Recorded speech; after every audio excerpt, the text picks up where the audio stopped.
Nexus des savoirs. Pourquoi vous êtes épuisé sans avoir rien fait? Le plus étrange, ce n'est pas d'être fatigué après un effort. C'est de l'être après une journée où, en apparence, vous n'avez presque rien fait. Vous êtes resté assis, vous n'avez rien porté de lourd, vous n'avez pas couru, vous n'avez pas transpiré. Et pourtant, le soir, vous vous effondrez dans votre canapé avec la sensation d'avoir traversé un marathon. Vos jambes sont intactes, mais votre esprit est en lambeaux.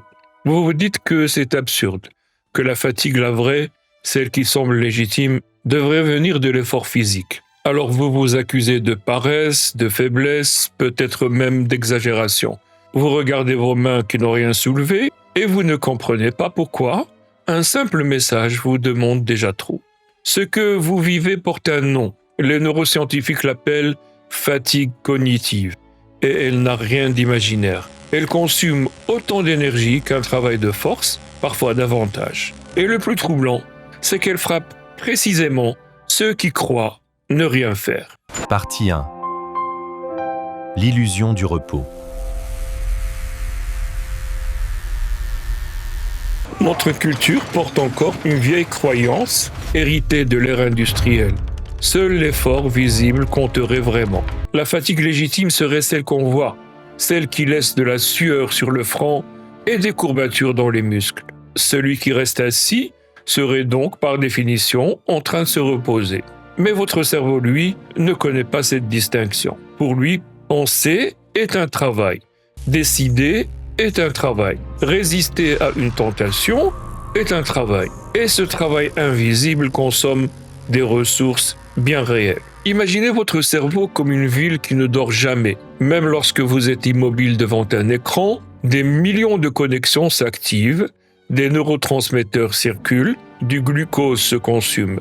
Le cortex préfrontal, cette région située juste derrière votre front, qui gère la planification, l'attention et le contrôle de soi, fonctionne alors comme une centrale électrique sous tension. Il représente à peine une petite fraction du poids de votre corps, mais peut absorber une part immense de votre énergie dès que vous le sollicitez intensément. Roy Baumeister, psychologue à l'Université de Floride, a passé des décennies à étudier ce phénomène. Ses recherches ont révélé quelque chose de contre-intuitif. La volonté fonctionne comme un muscle qui se fatigue. Chaque décision que vous prenez, chaque impulsion que vous réprimez, chaque distraction que vous ignorez, puise dans un réservoir limité. Il a appelé cela l'épuisement de l'ego. Et ces expériences ont montré que des sujets qui avaient dû résister à des cookies fraîchement sortis du four abandonnaient ensuite plus vite face à des puzzles difficiles. Leur volonté avait été drainée par une tâche apparemment anodine. Vous comprenez maintenant pourquoi vous rentrez vidé après une journée de réunion où vous n'avez fait que parler et écouter. Vous n'avez pas bougé, mais vous avez pris des centaines de micro-décisions. Vous avez filtré des informations, retenu des réponses impulsives, maintenu une façade sociale, anticipé des conflits. Votre corps était au repos, mais votre esprit courait un sprint permanent. Partie 2. L'anatomie de l'épuisement invisible. Pour comprendre vraiment ce qui se passe dans votre crâne quand la fatigue mentale s'installe, il faut plonger dans la mécanique fine du cerveau. Et ce voyage révèle une vérité que notre culture de la performance refuse d'accepter. Penser coûte cher, biologiquement parlant. Le neuroscientifique Antonius Wheeler et son équipe de l'Institut du cerveau à Paris ont publié en 2022 une étude qui a fait trembler nos certitudes. En utilisant la spectroscopie par résonance magnétique, ils ont observé ce qui se passe réellement dans le cerveau de personnes soumises à des tâches cognitives intenses pendant 6 heures. Et ce qu'ils ont découvert change tout. Quand vous forcez votre attention pendant des heures, un déchet métabolique appelé glutamate s'accumule dans votre cortex préfrontal. Le glutamate est normalement un transmetteur essentiel, mais en excès, il devient toxique pour les cellules. Votre cerveau le sait, alors il déclenche un signal d'alarme que vous percevez comme de la fatigue. Cette lassitude qui vous envahit n'est pas un caprice psychologique, c'est un mécanisme de protection, aussi réel que la douleur qui vous fait retirer la main d'une flamme. Mais il y a plus troublant encore. La fatigue mentale ne se contente pas de vous ralentir, elle modifie littéralement votre façon de penser. Des études en imagerie cérébrale montrent que les personnes cognitivement épuisées activent moins leur cortex préfrontal et davantage leur système limbique, cette région primitive associée aux émotions et aux réactions instinctives. Autrement dit, plus vous êtes mentalement fatigué, moins vous réfléchissez et plus vous réagissez. Vous devenez irritable, non pas parce que vous êtes de mauvaise humeur, mais parce que la partie de votre cerveau capable de réguler vos émotions a littéralement baissé les bras. C'est pour cela que tant de mauvaises décisions se prennent le soir, après une journée de sollicitation mentale. Les juges accordent moins de libération conditionnelle en fin de journée. Les médecins prescrivent davantage d'antibiotiques inutiles après des heures de consultation. Les parents s'emportent pour des broutilles après le dîner. Ce n'est pas toujours une question de caractère, c'est aussi une question de neurologie. Et puis, il y a le phénomène que Daniel Kahneman, prix Nobel d'économie, appelle la paresse cognitive. Votre cerveau, ce prodige d'évolution, est aussi fondamentalement économe. Il cherche constamment à réduire sa dépense énergétique. Quand il est fatigué, il active ce que Kahneman nomme le système 1, la pensée rapide, automatique, intuitive, au détriment du système 2, la pensée lente, analytique, délibérée. Vous cessez de réfléchir et vous commencez à deviner. Vous arrêtez de calculer et vous commencez à supposer. Vos raccourcis mentaux, normalement utiles, deviennent des pièges. Partie 3. Les vampires silencieux de votre énergie mentale. Si la fatigue cognitive était simplement le résultat d'un travail intellectuel intense, la solution serait simple. Travailler moins. Mais la réalité est plus perverse. Certaines des activités qui nous épuisent le plus sont celles que nous ne considérons même pas comme du travail. Commençons par le plus insidieux, le switching, c'est-à-dire le changement de tâche. Chaque fois que vous quittez votre document pour vérifier un email, puis revenez à votre travail, puis jetez un œil à votre téléphone, votre cerveau paie un coût caché. Gloria Mark a montré qu'après une interruption, il faut souvent de longues minutes pour retrouver pleinement sa concentration. Dans un monde où nous sommes interrompus sans cesse, le résultat est simple. Nous vivons dans un état presque permanent de récupération cognitive, épuisé par des transitions que nous ne remarquons même plus. Le deuxième vampire est plus subtil encore, la charge mentale. Ce concept popularisé par la bande dessinée d'Emma désigne tout ce travail invisible de planification, d'anticipation et de gestion qui occupe l'arrière-plan de notre esprit. Penser à racheter du lait, se souvenir du rendez-vous médical de jeudi, ne pas oublier d'appeler sa mère pour son anniversaire, prévoir ce qu'on va manger ce soir. Aucune de ces pensées ne constitue un effort en soi, mais leur accumulation crée un bruit de fond permanent qui draine vos ressources sans que vous vous en rendiez compte. L'effet Zeigarnik, découvert par la psychologue Bluma Zeigarnik dans les années 1920, explique pourquoi les tâches inachevées nous hantent. Notre cerveau garde une trace active de tout ce qui n'est pas terminé, comme des onglets ouverts qui consomment de la mémoire vive, même quand vous ne les regardez pas. Plus vous avez de projets en suspens, plus votre esprit travaille en arrière-plan pour les maintenir présents. Vous pouvez être allongé sur une plage paradisiaque, votre corps parfaitement détendu, et pourtant ne pas vous reposer vraiment parce qu'une partie de vous rumine encore ce dossier non rendu ou cet email non envoyé. Le troisième vampire est le plus pernicieux de notre époque, la stimulation constante. Nos ancêtres connaissaient l'ennui. Ils avaient des moments de vacuité, des espaces où rien ne sollicitait leur attention. Nous avons supprimé ces espaces. Chaque seconde d'attente, chaque trajet en transport Chaque file d'attente est désormais comblé par un écran. Et notre cerveau, qui a besoin de ces pauses pour consolider ses apprentissages et éliminer ses déchets métaboliques, n'a plus jamais de répit.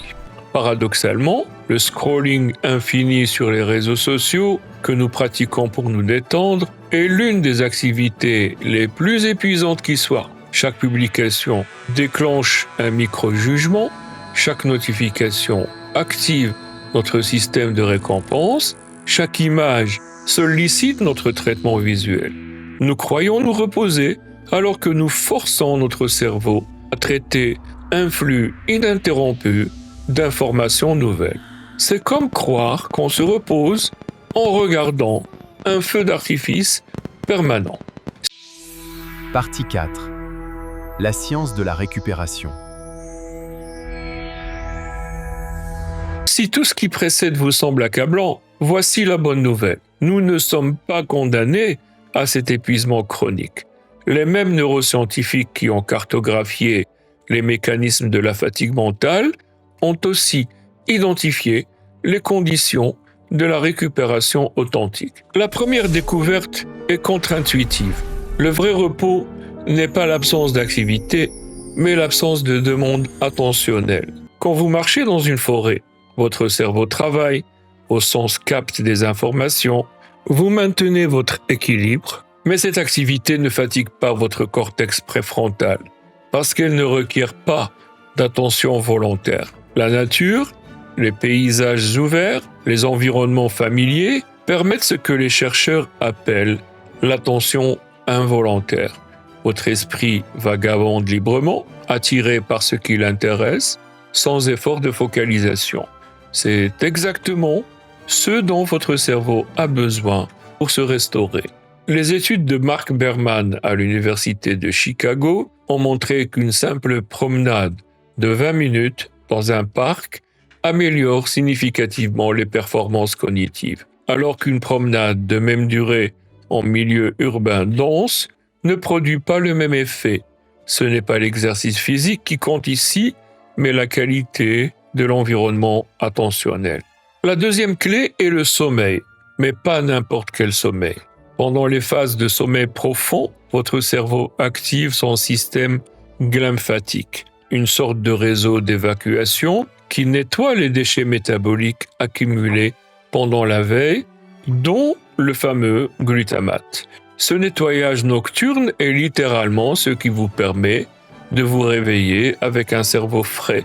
Mais voici le problème. Ce système fonctionne mal quand votre sommeil est fragmenté, quand vous vous couchez avec un esprit en ébullition, quand la lumière bleue de vos écrans a perturbé votre production de mélatonine. Matthew Walker, neuroscientifique à Berkeley et auteur de références sur le sommeil, le dit sans embâche.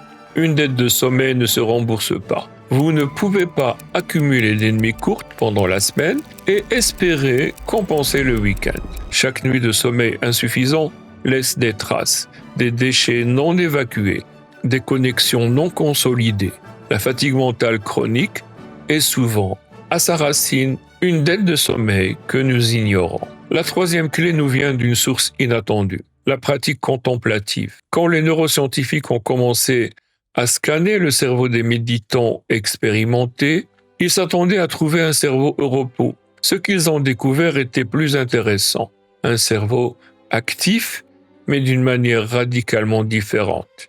La méditation, même brève, renforce les connexions dans le cortex préfrontal et améliore sa capacité à réguler l'activité du système limbique. En d'autres termes, elle restaure exactement ce que la fatigue mentale détruit. Mais il ne s'agit pas ici de méditation au sens ésotérique. Herbert Bergson a montré qu'une pratique très simple, respiration lente, attention focalisée, relâchement musculaire, peut produire des effets physiologiques mesurables. Baisse du cortisol, ralentissement du rythme cardiaque, apaisement du système d'alerte.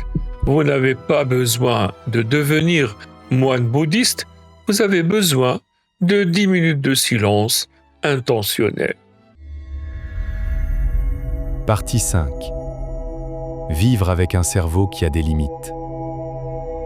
Il y a quelque chose de profondément inconfortable dans tout ce que nous venons d'explorer. Quelque chose qui heurte notre mythologie moderne du potentiel illimité, de la croissance perpétuelle, du « tu peux tout faire si tu le veux vraiment ». La vérité neurobiologique est plus humble. Notre cerveau a des limites physiques, métaboliques, incontournables. Cette limite n'est pas un échec personnel, elle n'est pas le signe que vous n'êtes pas assez fort, pas assez motivé, pas assez discipliné. Elle est inscrite dans la structure même de votre biologie, dans les propriétés des neurones et la chimie des synapses. L'accepter n'est pas de la résignation, c'est de l'intelligence.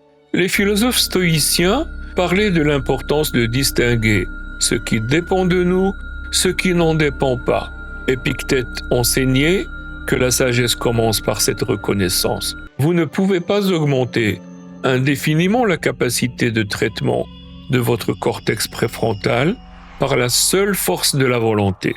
Mais vous pouvez choisir à quoi vous consacrez cette capacité limitée. C'est ici que la fatigue mentale cesse d'être seulement un problème à résoudre et devient une invitation à questionner nos choix. Si votre énergie cognitive est un budget fini, comment le dépensez-vous? Combien de ces ressources précieuses partent dans des réunions inutiles, dans des notifications qui pourraient attendre, dans des décisions sans importance, dans du scrolling automatique? Et combien en reste-t-il pour ce qui compte vraiment, pour créer, pour aimer, pour réfléchir aux questions qui méritent votre attention? Les recherches de Cal Newport sur le travail profond suggèrent que même les professionnels les plus accomplis ne peuvent maintenir une concentration intense que 4 heures par jour environ. 4 heures. Le reste du temps, leur cerveau fonctionne en mode dégradé, capable de tâches routinières, mais inapte à la pensée originale. Si c'est vrai pour les meilleurs d'entre nous, pourquoi nous obstinons-nous à exiger de nous-mêmes 8, 10, 12 heures de performance mentale continue? Il y a peut-être dans cette fatigue qui nous terrasse sans raison apparente un message que nous refusons d'entendre, un message qui dit « ralentis », un message qui dit « tu n'es pas une machine », un message qui dit « la valeur de ta journée ne se mesure pas au nombre de cases cochées sur ta liste ».